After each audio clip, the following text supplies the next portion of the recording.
ईद की खुशबू। ईद का दिन था। हर घर से पकवानों की खुशबू आ रही थी, लेकिन अली का घर खामोश था। अली एक गरीब लड़का था जो अपने बाप के साथ झोंपड़ी में रहता था।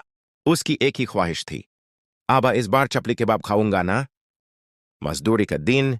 अली का बाप रशीद दिन भर मजदूरी करता रहा, धूप, पसीना और थकान, लेकिन दिल में एक ही ख्वाहिश, बेटे के लिए आज चपली कबाब जरूर लेकर जाऊंगा। शाम को रशीद ने थोड़े से पैसों से एक छोटा सा चपली कबाब खरीदा और अखबार में लपेट कर घर ले आया। कुर्बानी। घर आकर उसने अली को आवाज दी, बेटा आओ, तुम्हारे लिए चपली कबाब लाया हूं। अली की आंखें चमकुतीं।